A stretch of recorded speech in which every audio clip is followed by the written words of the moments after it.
विद्यार्थी मित्रांनो, मी professor Sultan Inamdar, academic counsellor of IGNOU regional centre Pune.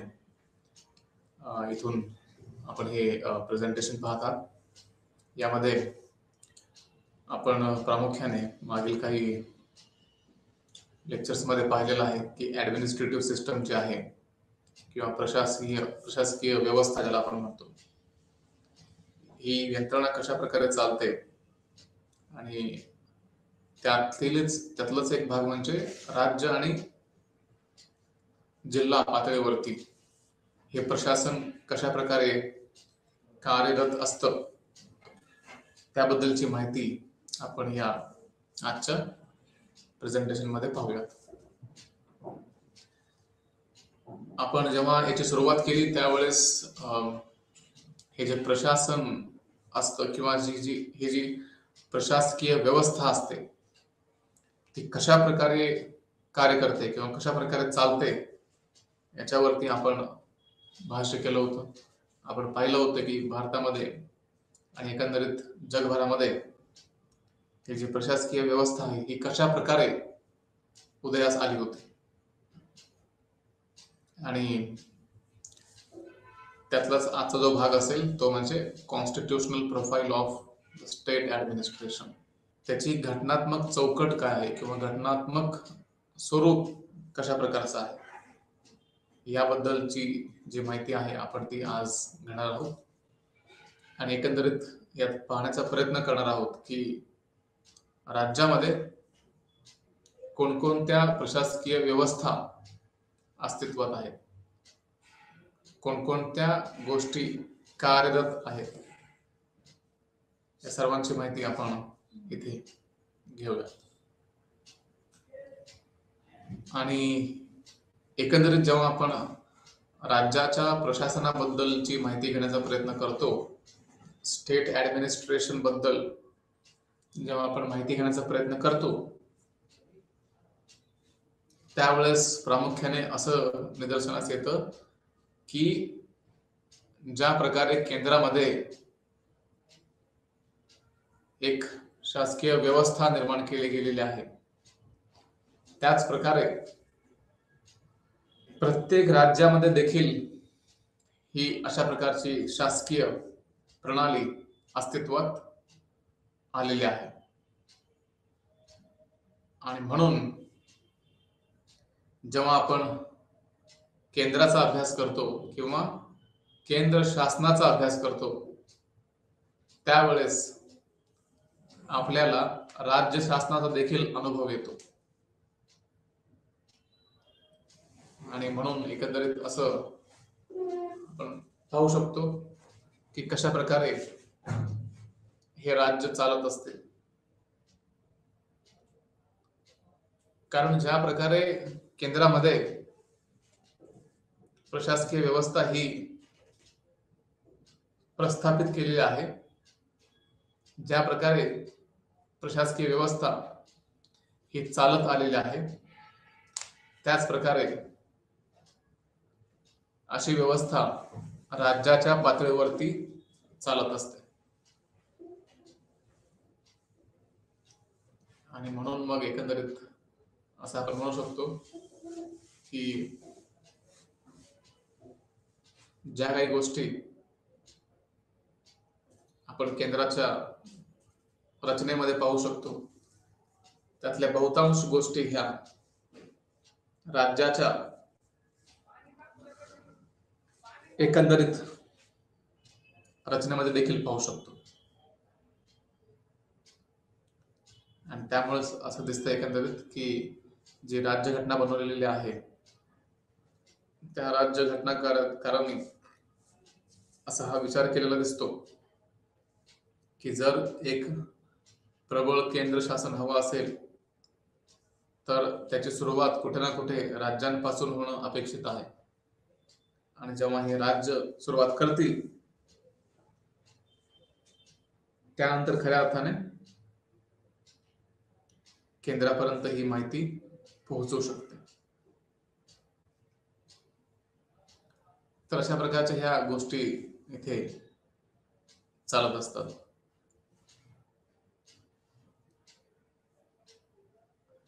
तर जेव्हा आपण कॉन्स्टिट्यूशनल प्रोफाईल किंवा घटनात्मक चौकट किंवा रचना असं आपण म्हणतो, त्यावेळेस त्याचा साधासा अर्थ असा पाहायला मिळतो की राज्यामध्ये काही संविधानिक पद निर्माण केले गेलेले आहेत आणि हे संविधानिक पद कशा प्रकारे कार्य करतं हे देखील समजून घेणं अत्यंत महत्वाचं असं आहे. आणि ही चौकट जेव्हा आपण बघत असतो, रचना जेव्हा आपण पाहत असतो, त्यामध्ये प्रामुख्याने काही घटक आहेत. जर आपण आढावा घेताना असं पाहू शकतो की राज्य प्रशासनामध्ये राज्याचा एक प्रमुख असतो आणि त्यासोबतच केंद्राचा देखील एक प्रमुख असतो. म्हणजे एका बाजूला राज्य प्रशासन की ज्यामध्ये राज्याच्या सर्व गोष्टी त्यामध्ये येतात, दुसऱ्या बाजूला केंद्र शासन की ज्यामध्ये केंद्राच्या सर्व गोष्टी त्यामध्ये समाविष्ट असतात. तर आता हे राज्य आणि जिल्हा पातळीवरती कशा प्रकारे प्रशासकीय यंत्रणा कार्य करतात ते आपण पाहण्याचा प्रयत्न करूया. जेव्हा आपण राज्यघटनेची बाब पाहतो त्यावेळेस असं पाहायला मिळतं की भारत हा एक राज्यांचा संघ आहे असं यातून निदर्शनास येतं. म्हणजे जेव्हा आपण राज्यघटनेचा पहिला जो कलम आहे किंवा अनुच्छेद आहे त्याचा आपण आकलन करतो, तर त्यावेळेस असं निदर्शनास येतं की राज्य आणि त्यापासून तयार झालेला एक संघ अशा प्रकारची व्याख्या भारताची संविधानामध्ये केली गेल्याची पाहायला मिळते. जेव्हा आपण म्हणतो की भारत हा एक राज्यांचा संघ असेल, India that is Bharat shall be union of states, राज्यांचा तो एक संघ असेल. आणि यातून मग हे राज्यघटनाकारांना काय अभिप्रेत होतं किंवा काय अपेक्षित होतं हे आपण यातून समजून घेऊ शकतो की त्यामध्ये अनेक राज्य एकत्र येतील आणि ते केंद्राची निर्मिती करतील आणि त्यातून मग असं एकंदरीत पाहायला मिळतं की राज्य आणि केंद्र हे एकमेकांच्या सहकार्याने कार्यरत असतात. जेव्हा आपण भारताबद्दल बोलतो त्यावेळेस असं निदर्शनास येतं की भारत हा एक संघ राज्य असल्याचं पाहायला मिळतं की ज्यामध्ये भारताच्या काही गोष्टी असतात. भारत हा संघ राज्य आहे जेव्हा आपण असं म्हणतो त्यावेळेस हे दिसतं की जे केंद्र आहे आणि राज्य आहे या दोघांच्या मध्ये अधिकारांचं वाटप झाल्याचं पाहायला मिळतं. एका बाजूला केंद्र सरकार असतं, दुसऱ्या बाजूला राज्य सरकार असतं आणि हे केंद्र आणि राज्य या दोघांचाही वाटा इथे महत्वाचा असतो. आणि त्यात प्रामुख्याने जे अधिकार आहेत हे केंद्र आणि राज्य या दोघांच्याही मध्ये विभाजित असतात. त्यामध्ये भारतीय संघराज्याची काही वैशिष्ट्ये आहेत आणि दुसऱ्या बाजूला एकात्मक शासन प्रणालीची देखील काही वैशिष्ट्ये भारतामध्ये असल्याचं पाहायला मिळतं. त्यातलं पहिलं एक वैशिष्ट्य म्हणजे भारतामध्ये दुहेरी सरकार असतं. जेव्हा आपण भारतीय संघराज्याबद्दल बोलतो त्यावेळेस असं पाहायला मिळतं की भारतामध्ये दुहेरी संघराज्य शासन प्रणाली आहे. याचा अर्थ असा की एक शासन केंद्र पातळीवरती असेल आणि दुसरं सरकार हे राज्य स्तरावरती असेल. आणि हे स्पष्ट करतं की जेव्हा केंद्र आणि राज्य दोघांचं अस्तित्व असतं आणि जेव्हा केंद्र आणि राज्य यांच्यामध्ये सत्तेचं विभाजन केलेलं असतं, त्यावेळेस आपण एक संघराज्य देश आहोत असं त्यातून अभिप्रेत होतं किंवा त्यातून दिसतं.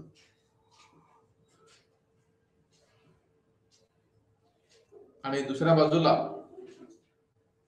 असे पण काही फीचर्स आहेत, अशा पण काही गोष्टी आहेत की ज्यामध्ये हे पाहायला मिळतं की भारतामध्ये एकात्मक शासन पद्धत देखील उपलब्ध आहे किंवा अस्तित्वात आहे. आणि म्हणून एकंदरीत असं आपण म्हणू शकतो की भारतामध्ये दुहेरी शासन प्रणाली आहे. त्यासोबतच संघ आणि राज्य यांच्यातील अधिकारांचे विभाजन देखील केलेलं आहे. जे अधिकार आहेत त्या अधिकारांचं वितरण इथं झाल्याचं पाहायला मिळतं की ज्यामध्ये एका बाजूला केंद्र सरकार आहे, दुसऱ्या बाजूला राज्य सरकार आहे आणि यांच्यामध्ये अधिकारांचं किंवा सत्तेचं वितरण झालेलं आहे. आणि यात सुद्धा असं पाहायला मिळतं की जेव्हा सत्तेचं वितरण होतं त्यावेळेस संघराज्य शासन प्रणाली अस्तित्वात आहे असं आपण म्हणू शकतो. त्यासोबतच संविधानाची सर्वोच्चता देखील हेच दर्शवतं. सुप्रीमसी ऑफ द कॉन्स्टिट्यूशन, की ज्यामध्ये संविधान जे आहे हे संविधान हे सर्वोच्च पदावरती मानलं जाईल, की ज्यामध्ये राज्य सरकार असेल किंवा केंद्र सरकार असेल, हे सर्व सरकार जे असतील हे राज्य शासनाच्या किंवा राज्य घटनेच्या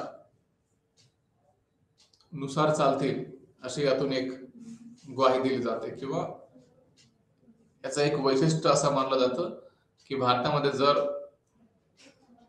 कोणाचं जर कार्य चालत असेल, कोणाचं जर राज्य चालत असेल तर ते कायद्याचं राज्य चालतं असं यातून पाहायला मिळतं. म्हणजे इथे कोणत्याही एका व्यक्तीचं राज्य चालत नसून इथे कायद्याचं राज्य चालतं हे आपल्याला पाहायला मिळतं. आणि ते जर स्पष्ट करायचं असेल तर समोर आपण पाहू शकतो की इथे संविधानाला आपण सर्वोच्च पद दिलेलं आहे किंवा सर्वश्रेष्ठ मानलेलं आहे. आणि जेव्हा आपण संविधानाला सर्वश्रेष्ठ मानतो त्यावेळेस हे जे बाकीचे लोक असतात किंवा हे जे बाकीचे व्यक्ती असतात त्यांचे अधिकार आपोआप कमी होतात. कारण इथं सर्वप्रथम संविधान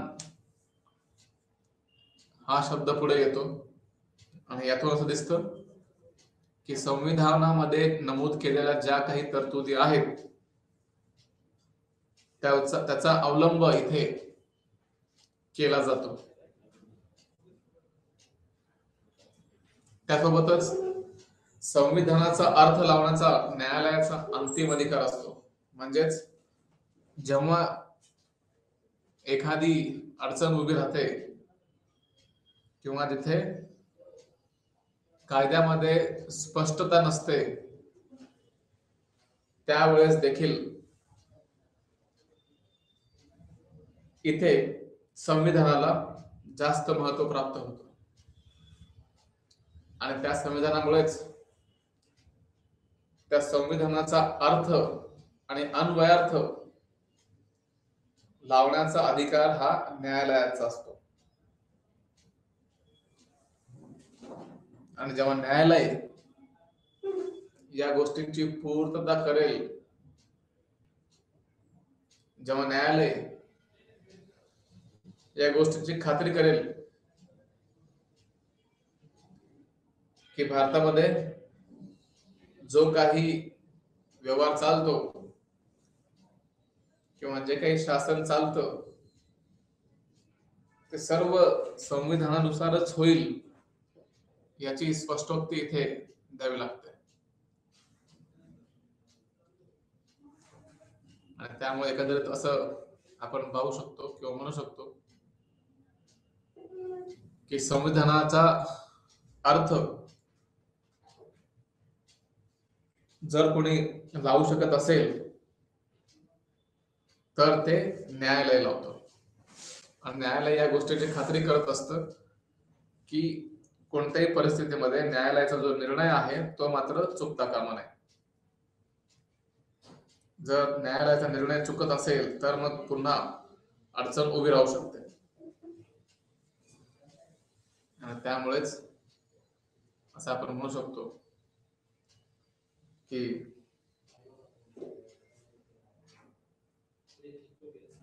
संविधान आणि त्यामधल्या ज्या तरतुदी आहेत त्याचा अन्वयार्थ लावण्याचा अधिकार हा न्यायालयाकडे असतो. जेव्हा आपण या गोष्टी पाहतो की ज्यामध्ये दुहेरी सरकार आहे, संघ म्हणजे केंद्र आणि राज्य यांच्यामध्ये अधिकारांचं वाटप केलं गेलेलं आहे, त्यासोबतच संविधानाला सर्वोच्च मानलं गेलं आणि संविधानाचा जो अर्थ आहे किंवा अन्वयार्थ आहे तो लावण्याचा अंतिम अधिकार हा न्यायालयाकडे आहे. तर या चार गोष्टी आपण जर व्यवस्थित पाहिल्या, याचं आकलन केलं तर असं दिसतं की भारतामध्ये कदाचित संघराज्य शासन प्रणाली असेल, परंतु त्यापुढे देखील अजून काही गोष्टी असतात की ज्यामध्ये एकात्मक शासन प्रणालीची वैशिष्ट्ये असतात. आणि एकात्मक जेव्हा आपण म्हणतो त्यावेळेस एक संघ न्यायिक प्रणाली हे देखील आपण पाहू शकतो. जी न्याय प्रणाली आपल्याकडे आहे, ज्युडिशरी आपल्याकडे आहे, ती इंटिग्रेटेड आहे किंवा एक संघ आहे हे यातून पाहायला मिळतं. त्यासोबतच निवडणुकीसाठी एकच यंत्रणा असते. म्हणजे इथे जेव्हा निवडणुका होतात त्यावेळेस एकच निवडणूक आयोग असतो की जो भारतातील निवडणुका नियंत्रित करत असतो. आणि त्यामुळे एकंदरीत हा देखील मुद्दा महत्वाचा आहे की ते एकच निवडणुकीसाठीची यंत्रणा उपलब्ध असेल. त्यासोबतच अजून एक जर उदाहरण द्यायचं म्हटलं की ज्यामध्ये एकात्मक शासन प्रणाली आहे की नाही हे आपण पाहू शकतो, तर त्यासाठी लेखा व लेखा परीक्षण असं आपण म्हणतो, ज्याला आपण ऑडिट असं देखील म्हणू शकतो, की ज्यामध्ये एकाच ठिकाणी ऑडिट देखील केलं जाऊ शकतं. त्यासोबतच राज्यावर केंद्र सरकारच्या देखरेखीचा अधिकार देखील असतो. म्हणजे जेव्हा जेव्हा राज्य हे घटनेनुसार कार्य करणार नाहीत त्यावेळेस केंद्र सरकार अशा सरकारांना एका अर्थाने जागेवर आणण्याचा प्रयत्न करते. त्यासोबतच एकल नागरिकत्व देखील आहे. आणि यामध्ये असं पाहायला मिळतं एकल नागरिकत्वामध्ये की इथे सिंगल सिटिझनशिप दिली गेलेली आहे. आणि जेव्हा आपण सिंगल सिटिझनशिप बद्दल बोलतो त्यावेळेस आपल्याला माहिती आहे की भारतामध्ये केवळ भारतीय ही नागरिकता असते, इंडियन, की ज्यामध्ये राज्याला फारसे अधिकार दिले गेलेले नाहीत, की ज्यामध्ये केवळ केंद्र सरकारचा नागरिक असेल अशा प्रकारची रचना इथे असल्याचं पाहायला मिळतं. म्हणजे एकंदरीत एकल नागरिकत्वाला महत्व दिलं गेलेलं आहे की कशा प्रकारे एकल नागरिकत्व किंवा एक नागरिकत्व हे महत्वाचं आहे हे समजून सांगण्याचा प्रयत्न केल्याचं दिसतं. आणि त्यामुळे जेव्हा आपण पाहतो की भारतामध्ये एक संघ न्यायिक प्रणाली आहे, निवडणुकीसाठी एकात्मिक यंत्रणा आहे, लेखा लेखा परीक्षण देखील केलं जातं, राज्यांच्या वरती केंद्राचं नियंत्रण असतं, आणि शेवटी सिंगल सिटिझनशिप की ज्यामध्ये एकमेव नागरिकत्व असेल, फरक असल्याचं पाहायला मिळतं. आणि तो जो फरक आहे तो भारताने एका अर्थाने मिटवण्याचा प्रयत्न देखील केलेला आहे, की ज्यामध्ये भारताला आपण संघराज्य म्हणू शकत नाही किंवा एकात्म शासन प्रणाली देखील म्हणू शकत नाही पूर्णपणे. राज्यांचा संघ आहे हे मात्र निश्चित आहे, कारण राज्यघटनेनेच तशी तरतूद केलेली आहे. आणि त्यामुळे आपली जी राज्यघटना आहे ती अर्धसंघीय किंवा क्वाझी फेडरल राज्य व्यवस्था असल्याचं पाहायला मिळतं, की ज्यामध्ये जी व्यवस्था निर्माण केली गेलेली आहे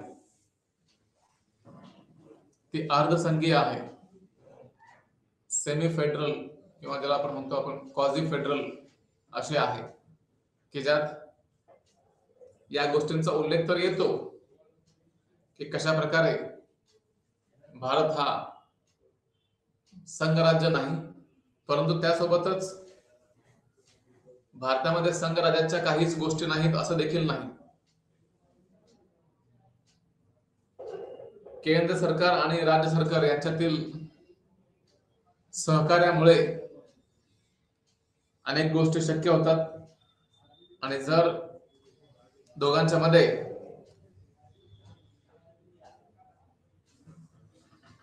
एका अर्थाने कोणतीही गोष्ट ज्यामध्ये राज्य आणि केंद्र यांचं सहकार्य अस्तित्वात नसेल किंवा अपेक्षित नसेल, त्यावेळेस देखील या संकल्पना पुढे येण्याची शक्यता असते.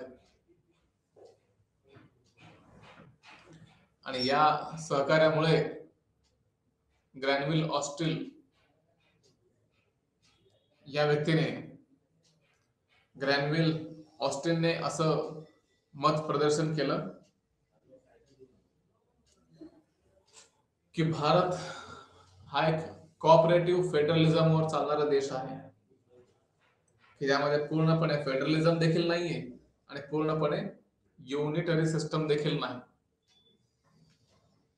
त्यामुळेच हे दिसतं की ग्रॅनविल ऑस्टिन आणि बाकीचे अन्य लोक असतील त्यापैकी कोणीही भारताला शक्यतो संघराज्य आहे असं मानत नाही. आणि त्यामुळेच आपण भारताचे जे चित्र असतात ते देखील योग्य तऱ्हेने वापरू शकतो. आणि केंद्र आणि राज्य सरकार यांच्यामधले जे घनिष्ठ सहकार्य आहे त्या सहकार्यामुळे या गोष्टी आपण पाहू शकतो. तर एकंदरीत तिथे कोऑपरेटिव्ह फेडरलिझम असल्याचं पाहायला मिळतं.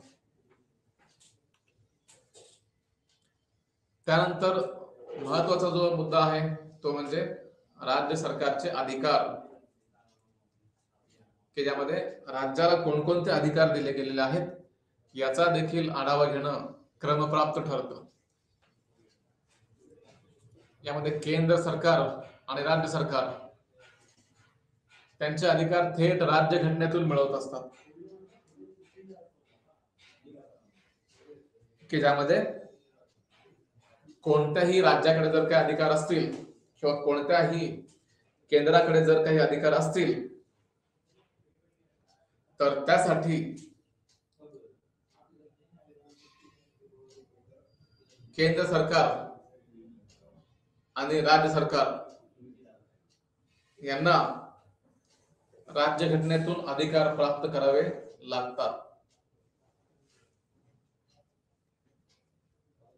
राज्यघटनेने केंद्र आणि राज्यांमध्ये विधायी अधिकारांचे 3 टप्प्यांमध्ये वाटप केलेलं आहे किंवा स्वीकारलेलं आहे, की ज्याला आपण कलम 246 असं म्हणतो. आणि या कलम 246 नुसार भारतामध्ये काही सूची बनवल्या गेलेल्या आहेत आणि त्यातली जी एक आहे ती म्हणजे केंद्र सूची, दुसरी राज्य सूची, तिसरी समवर्ती सूची. केंद्र सूची म्हणजे अशा प्रकारची ती सूची असते की ज्यामध्ये त्या विषयावरती केवळ केंद्र सरकारच कायदा बनवू शकतो आणि बाकी अन्य सरकार कायदा बनवू शकत नाही.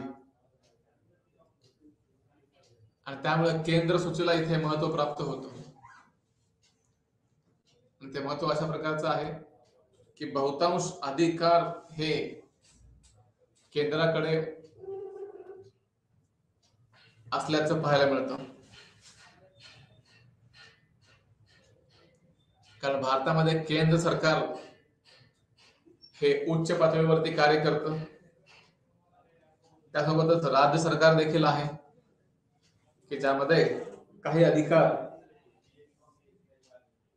हे राज्याला देखील दिले गेलेले आहेत. आणि त्यामुळे आपण जो मुद्दा पाहिला की ज्यामध्ये एका बाजूला केंद्र सरकार असतं, दुसऱ्या बाजूला राज्य सरकार असतं आणि या दोघांच्या मध्ये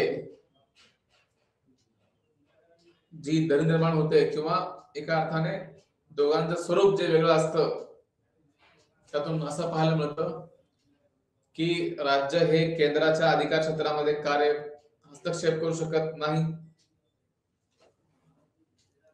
आणि त्यामुळे राज्यांना जास्त अधिकार तसे फारसे दिले गेलेले नाहीत. आणि जे केंद्र सरकार आहे हे केंद्र सरकार मात्र आपले अधिकार राज्यावरती लादण्याचा देखील प्रयत्न केला जातो की ज्यामध्ये केंद्र सूचीमध्ये असं पाहायला मिळतं की बहुतांश अधिकार हे केंद्राला दिले गेलेले आहेत. त्यानंतर राज्य सूची असते की ज्यामध्ये काही अधिकार हे राज्याला देखील दिले गेलेले आहेत, परंतु तुलनेने हे अधिकार कमी आहेत. केंद्राकडे जास्त अधिकार आहेत आणि राज्याकडे कमी अधिकार आहेत. त्यामुळे या दोन्ही सूचींमध्ये अधिकारांचं विभाजन हे विस्तृतपणे मांडल्याचं पाहायला मिळतं. त्यानंतर असतं समवर्ती सूची. समवर्ती सूची की ज्यामध्ये कॉन्करंट लिस्ट नावाची यंत्रणा आपल्याला पाहायला मिळते. कॉन्करंट लिस्ट नावाची जी सूची आहे ती आपल्याला पाहायला मिळते की ज्यावरती केंद्र सरकार आणि राज्य सरकार हे दोघे एकत्र येऊन कायद्याची निर्मिती करू शकतात की ज्यामध्ये केंद्र आणि राज्य यांना आपण काही अधिकार देण्याचा प्रयत्न केला. केंद्राला काही अधिकार दिले गेले, राज्याला देखील काही अधिकार दिले गेले आणि शेवटी जे असतं कॉन्करंट लिस्ट किंवा समवर्ती सूची यामध्ये असं पाहायला मिळतं की केंद्र आणि राज्य हे दोघे तर कायदे बनवू शकतात, त्यासोबतच त्या कायद्यांमध्ये जर खूप जास्त परिणाम दिसत असेल तर अशा वेळेस कॉन्करंट लिस्टचा देखील वापर केला जातो की जिथे राज्य सरकारला हे महत्व असतं आणि त्यासोबतच केंद्र आणि राज्य या दोघांच्या मध्ये जो व्यक्ती डील करत असतो किंवा जो व्यक्ती या दोघांमध्ये समन्वय घडवून आणू शकतो, आणि ते जर करायचं असेल तर समवर्ती सूचीचा आधार घ्यावा लागतो. आणि ही समवर्ती सूची अशा प्रकारे मांडली जाते की ज्यामध्ये जर केंद्राने आणि राज्याने कायद्याची निर्मिती केली तर त्यामध्ये जो कायदा केंद्राने बनवला असेल त्याच कायद्याची अंमलबजावणी देखील केली जाईल. राष्ट्रीय हितासाठी राज्यांची परिषद त्याच्या उपस्थित असलेल्या आणि मतदानाच्या 2 ते 3 तृतीयांश सदस्यांच्या ठरावाद्वारे संसदेला राज्य विषयावर कायदा करण्यास अधिकृत करू शकते.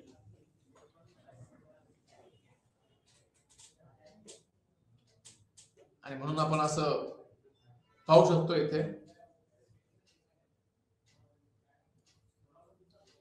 की भारतामध्ये जर 2 संस्थांच्या मध्ये क्लॅश होत असेल, संघर्ष होत असेल, अशा वेळेस समवर्ती सूची देखील कार्य करते आणि इथे केंद्राचा जो कायदा असेल त्याला जास्त महत्व प्राप्त करून देते. आणि म्हणून असं आपण म्हणू शकतो की भारतामध्ये अधिकार जे आहेत ते केंद्राकडे जास्त एकवटलेले असल्याचं पाहायला मिळतं. आणि त्यामुळे केंद्र सूची, राज्य सूची आणि समवर्ती सूची हे सत्तेचं वितरण दाखवतात, जे की संघराज्याचं एक प्रतीक आहे. आणि केवळ यामध्ये फक्त करणं एवढं अपेक्षित आहे की जेव्हा एखाद्या राज्याच्या बद्दल सरकार कायदा बनवत असेल त्यावेळेस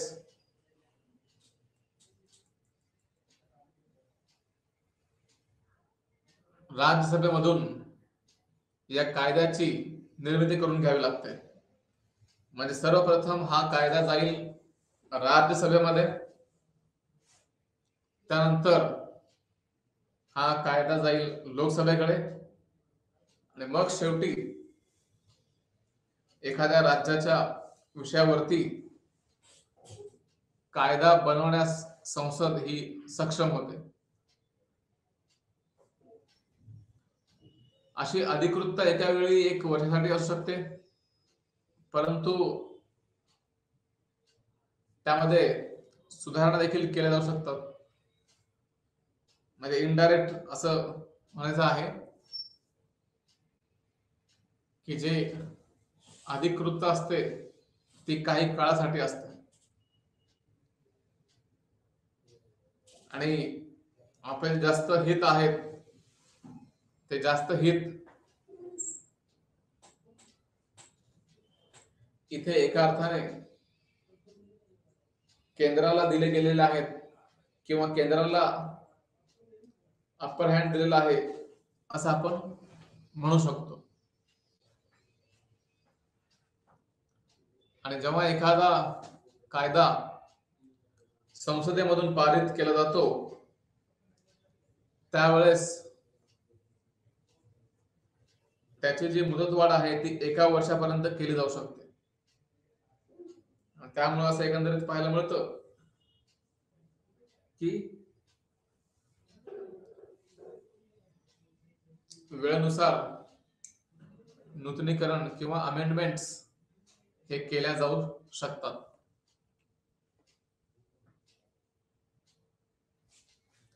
आता प्रामुख्याने आपल्याला हे पाहायचं आहे की राज्यामध्ये राज्यपालांची भूमिका काय असते नेमकी. आपण अनेकदा पाहतो की केंद्र आणि राज्य यांच्यामध्ये सत्ता संघर्षाचा जो केंद्रबिंदू असतो तो म्हणजे राज्यपाल या पदावरील व्यक्ती. राज्यपाल इथे प्रमुख भूमिका बजावत असतात केंद्र आणि राज्यांच्या मध्ये. आणि त्याच वेळेस असं आपण म्हणू शकतो की इथे केंद्र तसेच राज्य या पातळीवरील संसदीय शासन प्रणाली याची तरतूद केलेली आहे की ज्यामध्ये राज्य आणि व्यक्ती या गोष्टींचा संबंध आपण इथे पाहू शकतो. राज्यपाल हा राज्याचा घटनात्मक प्रमुख असतो आणि मुख्यमंत्री मात्र वेगळे असतात. आपण पाहतो अनेकदा की राष्ट्रपती हे देशाचं नेतृत्व करत असतात आणि त्यासोबतच पंतप्रधान हे त्या सरकारचं प्रेझेंटेशन करत असतात. त्यानंतर हीच काहीशी अवस्था लागू होते राज्यांना देखील की त्यामध्ये राज्य हे जास्त अधिकार मागत असतील तर त्यावेळेस निर्णय जो असतो तो मंत्रिमंडळाच्या सल्ल्याने राज्यपाल कार्य करत असतात. आणि यातून हा दिसतं की जे घटनात्मक प्रमुख आहेत ते राज्यपाल असतात, परंतु जे खरे प्रमुख आहेत ते मात्र मुख्यमंत्री आणि त्यांची मंत्री परिषद हे कार्य करत असते.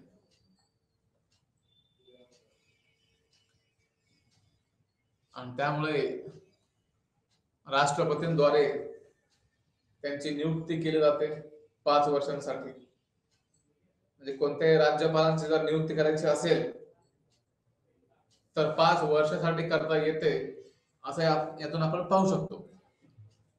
परंतु दुसऱ्यांदा देखील गव्हर्नर किंवा राज्यपालांची नियुक्ती केली जाऊ शकते. आणि त्यामुळे मग असं आपण म्हणू शकतो की घटनात्मक प्रमुख जो असेल, वैधानिक प्रमुख जो असेल तो राज्य त्या व्यक्तीच्या नावाने चालवलं जातं. आणि दुसऱ्या बाजूला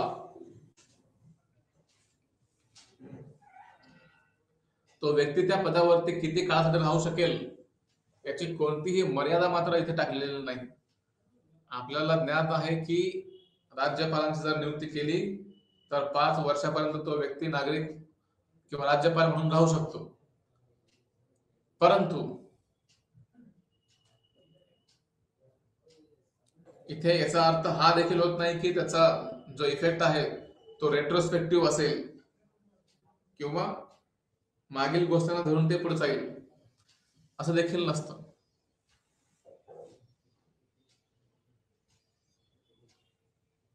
आणि म्हणून असं दिसतं एकंदरीत तिथे की राज्यपालांची जी नेमणूक आहे ती राष्ट्रपती करत असतात. आणि जोपर्यंत राष्ट्रपतींची इच्छा असेल तोपर्यंत एखाद्या व्यक्तीला राज्यपाल पदावरती बसवण्याचा अधिकार हा असल्याचं पाहायला मिळतं. आणि एकदा राज्यपाल झालेला व्यक्ती दुसऱ्यांदा किंवा तिसऱ्यांदा किंवा कितीही वेळा एखाद्या राज्याचा गव्हर्नर किंवा राज्यपाल होऊ शकतो. म्हणजे इथे कोणत्याही प्रकारची रोकटोक नसेल आणि प्रत्येक गोष्टींमध्ये राज्याला महत्व प्राप्त करून दिलं जाईल. आणि असं देखील आहे की राज्यपालांना अनेक कार्यकारी, विधायी, न्यायिक आणि आणीबाणीचे अधिकार देखील दिले गेलेले आहेत. म्हणजे राज्यपालांच्याकडे काही एक्झिक्युटिव्ह ऑर्डर्स असतात की ज्यावरती एखादी नोटीस इश्यू केली जाऊ शकते. त्यासोबतच काही विधायी कार्य देखील असतात की ज्यामध्ये कायदे व्यवस्थितपणे पाळले जात आहेत की नाही याचा देखील विचार होतो. त्यानंतर न्याय व्यवस्थेचा देखील रिस्पॉन्सिबिलिटी किंवा जबाबदारी त्यांच्याकडे असते की ज्यामध्ये जे काही हे राज्यपाल आहेत ते न्याय कशा प्रकारे दिला जाऊ शकेल किंवा एक विभाग कशा प्रकारे योग्य पद्धतीने चालवता येऊ शकेल यासाठी इथे जाणीवपूर्वक प्रयत्न केल्याचं पाहायला मिळतं.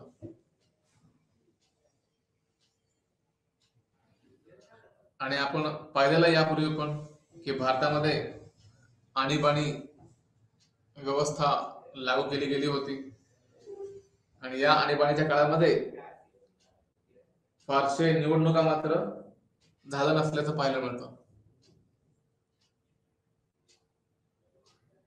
आणि यामध्ये जे राज्यपाल असतात त्यांना हे अधिकार असतात की ते मुख्यमंत्र्यांची नियुक्ती करू शकतील. आणि मुख्यमंत्री म्हणजे असा व्यक्ती असतो की जो राज्यपाल आणि मंत्रिमंडळ या दोघांच्या मधला तो एक दुवा असतो. आणि ते राज्यपाल जे आहेत हे मुख्यमंत्र्यांच्या सल्ल्यानेच वागणं अपेक्षित असतं. ते राज्य लोकसेवा आयोगाचे अध्यक्षांना देखील नियुक्त करतात. त्यासोबतच राज्य निवडणूक आयोगाचे सदस्य आणि महाधिवक्ता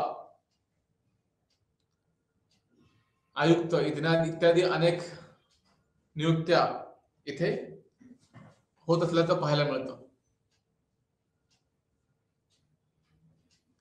आणि यामध्ये जे काही राज्याचा कारभार असेल, राज्य चालवण्याचे जे कार्य आहे ते सर्व कार्य राज्यपालांच्या नावाने केलं जातं. आणि यामध्ये इथे जेव्हा आपण राज्यपालाबद्दल बोलतो त्यावेळेस हे देखील समजणं गरजेचं आहे की राज्यपाल हा देखील या विधान परिषदेचा सदस्य म्हणून ओळखला जातो किंवा सदस्य नसलं तरी त्याचा एक भाग म्हणून कार्य करत असतो. कारण जोपर्यंत राज्यपालांची सही एखाद्या बिलावरती येत नाही तोपर्यंत जो कायदा असेल तो पारित झाला किंवा त्याची अंमलबजावणी केली गेली असं मानलं जात नाही. आणि इथे राज्यपालांच्याकडे काही अधिकार देखील असतात, जसे की विधानसभेची बैठक बोलवणे, राज्य विधिमंडळाचा कालावधी रद्द करण्याचा आणि कनिष्ठ सभागृह विसर्जित करण्याचा देखील अधिकार आहे. म्हणजे जर राज्यपालांना अशी खात्री झाली की एखाद्या राज्यामधली आर्थिक व्यवस्था कोलमडीस आलेली आहे असं एखाद्याला वाटत असेल तर त्यावेळेस ते राज्यपालाकडे जाऊ शकतात. आणि जर लोक राज्यपालाकडे गेले तर मग शक्यता अशी आहे की जे सभागृह आहे त्याचं औचित्य साधून किंवा त्याचा सन्मान राखून इथे पार करण्याचे अधिकार असतात.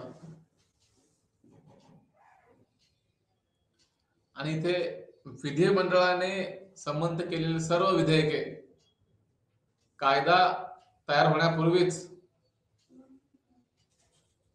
त्या व्यक्तीची संमती घ्यावी लागते. त्यानंतर विधिमंडळाने मंजूर केलेल्या विधेयकाला आपली संमती रोखू देखील शकतात. म्हणजे मुख्यमंत्र्यांनी केवळ नावासाठी कायदा बनवण्याचा प्रयत्न केला किंवा कायदा बदलण्याचा प्रयत्न केला तर शक्यतो राज्यपाल अशा गोष्टींना आळा घालण्याचा प्रयत्न करतात. त्यांना इथे अडवणूक होत असल्याचं पाहायला मिळतं. त्यासोबतच इथे राज्यपालांच्याकडे वेटो पॉवर देखील आहे, की ज्यामध्ये राज्यपाल हे नकाराधिकार वापरून एखाद्या राज्य सरकारच्या कायद्याला किंवा निर्णयाला विरोध केला जाऊ शकतो. आणि म्हणूनच मग असं दिसतं एकंदरीत की जे काही कायदे मंजूर केलेले असतात त्या सर्वांच्या वरती जे राज्यपाल आहेत त्यांची स्वाक्षरी होणं क्रमप्राप्त ठरतं. त्यासोबतच अजून देखील काही वैधानिक अधिकार आहेत किंवा लीगल पॉवर्स आहेत त्यांच्याकडे, की ज्यामध्ये जेव्हा विधिमंडळ चालू नसेल किंवा सेशन मध्ये नसेल त्यावेळेस राष्ट्रपतींसारखंच राज्यपाल देखील एका अर्थाने इथे मंजूर करण्यासाठी राज्यपाल रोखून ठेवू शकतात. परंतु जेव्हा राज्यपाल एखादा कायदा किंवा एखादा बिल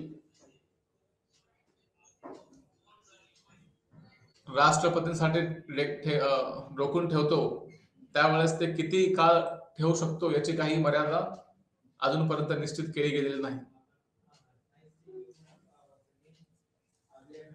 आणि त्यामुळे इथे राष्ट्रपतींना अध्यादेश काढण्याचा अधिकार असतो. राज्यपाल हे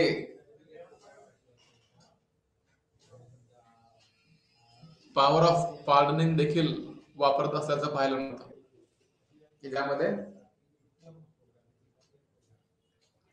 जे पार्डनिंग होत असेल किंवा जे माफी दिली जात असेल ते माफी देण्याचं कार्य देखील, क्षमा करण्याचं कार्य देखील इथे राज्यपाल करताना पाहायला मिळतं. त्यासोबतच कलम 356 देखील आहे, की त्यामध्ये राष्ट्रपती राजवट एखाद्या राज्यामध्ये लागू केली जाऊ शकते. भारतामध्ये प्रामुख्याने 3 प्रकारच्या आणीबाणी आहेत. एक म्हणजे कलम 352 नुसार नॅशनल इमर्जन्सी डिक्लेअर केली जाऊ शकते, जे की संपूर्ण देशभरामध्ये लागू होते. त्यानंतर आर्टिकल 356 देखील आहे, की ज्यामध्ये इमर्जन्सी लागू केली जाते, परंतु त्यावेळेस राष्ट्रपती हे राज्यपालांच्या अधिकार क्षेत्रामध्ये राज्य हे चालवत असतात. आणि जेव्हा आपण कलम 356 घोषित करतो त्यावेळेस राष्ट्रपती शासन लागू केला जाऊ शकतो. आणि त्यामधला अजून एक आणीबाणीची जी व्यवस्था आहे ती म्हणजे कलम 360 आर्टिकल 360, ज्यामध्ये फायनान्शियल इमर्जन्सी जेव्हा निर्माण होते त्यावेळेस अशा प्रकारचं पाऊल देखील उचललं जाऊ शकतं. भारतामध्ये आतापर्यंत काही लोकांनी इथे राज्यपालांचा जो अधिकार आहे त्याच्यावर देखील प्रश्नचिन्ह उभे केल्याचं पाहायला मिळतं. आणि जे राष्ट्रपती अधिकार जेव्हा वापरतात त्यावेळेस राज्यपालांच्या सहकार्याने ते वापरत असतात. राज्याचं जे विधिमंडळ आहे ते काही राज्यांमध्ये एक सभागृह आहे आणि काही राज्यांच्या मध्ये 2 किंवा द्विगृह सभागृह आहेत. आणि ते भारतामध्ये म्हणून राज्य विधान मंडळाच्या किंवा विधान हे जे सभागृह आहे यांच्यामध्ये एका अर्थाने एक समानता पाहायला मिळत नाही, एक समानता आढळत नाही. केवळ काही निवडक राज्य आहेत की ज्यामध्ये इथे भारतामध्ये काही राज्य आहेत की जे पूर्णपणे द्विगृह सभागृहाची रचना उपस्थित करतात, परंतु बहुतांश राज्य हे द्विगृह राज्य अस्तित्वात नसतात.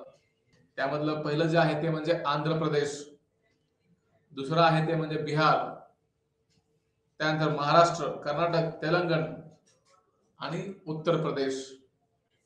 हे जवळपास 6 राज्य असे आहेत की जिथे त्या राज्यांमध्ये द्विगृह सभागृह अस्तित्वात आहेत, आणि काही राज्य असे आहेत की ज्यामध्ये केवळ एक सभागृह अस्तित्वात असतो. त्यानंतर आता आपण थोडंसं पाहूयात राज्य मंत्री परिषदेबद्दल, की राज्यामध्ये मंत्री परिषद जी असते ती कशा प्रकारे कार्य करते, कशा प्रकारे ती चालते. सर्वप्रथम राज्यपाल जे असतात ते केवळ नामधारी प्रमुख म्हणून कार्य करत असतात.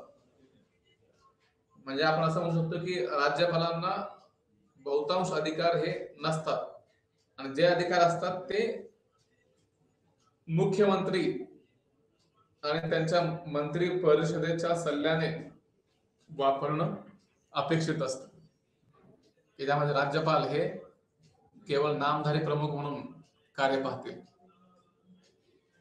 त्यासोबतच मुख्यमंत्री आहेत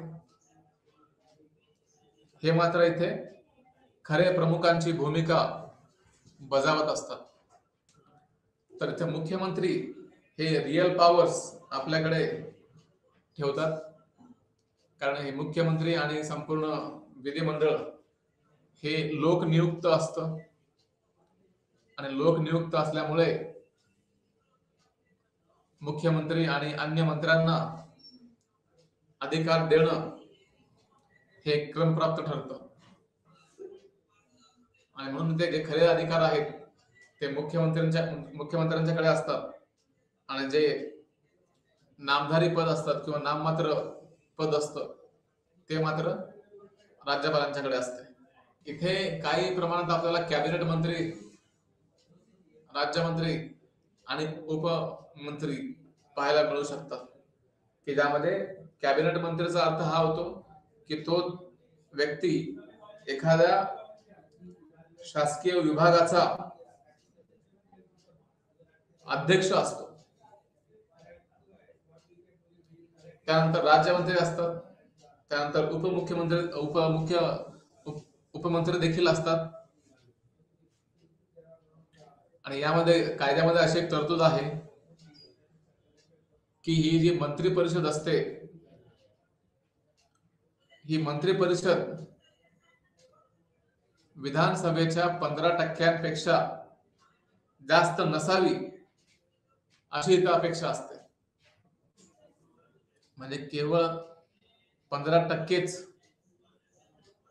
सदस्य हे राज्य सरकारमध्ये मंत्री म्हणून उदयास येतात. मंत्री परिषद ही राज्य सरकारची सर्वोच्च धोरण ठरवणारी संस्था असते, की ज्यामध्ये राज्याचं कोणी जर प्रतिनिधित्व करत असेल तर ही मंत्री परिषद करत असते, की ज्यामध्ये राज्यांना जे अधिकार दिले गेलेले आहेत ते अधिकार या मंत्री परिषदेच्या मार्फत पुढे नेले जातात. आणि त्यानंतर शेवटचा जो मुद्दा राहतो तो म्हणजे मुख्यमंत्र्यांची भूमिका. तर इथे असं म्हणता येईल की जे कार्य किंवा जेवढे अधिकार पंतप्रधानांना असतात त्याच संदर्भात थोडेफार अधिकार हे मुख्यमंत्र्यांना देखील असतात. आणि आपण सुरुवातीला त्यामुळे पाहिलं होतं की केंद्र सरकार आणि राज्य सरकार यांच्यामध्ये जी रचना आहे ती रचना काही प्रमाणात एक समान असल्याचं पाहायला मिळतं. पंतप्रधानांना मोठ्या प्रमाणात अधिकार प्राप्त असतात, मुख्यमंत्र्यांना देखील असतात आणि राज्य सरकारची खरी जी कार्यकारी ताकद असते ती मंत्री परिषदेकडे असली तरी मुख्यमंत्र्यांनी या कार्यकारी अधिकाराच्या वापरात विशेष भूमिका घेतल्याचं पाहायला मिळतं. जे मुख्यमंत्री असतात ते बाकी अन्य सहकाऱ्यांच्या मदतीने कार्य करत असतात, परंतु त्यामध्ये हे देखील समजणं गरजेचं आहे की जे मंत्री परिषद असतं त्या मंत्री परिषदेमध्ये एकंदरीत मुख्यमंत्र्यांना जास्त अधिकार असतात.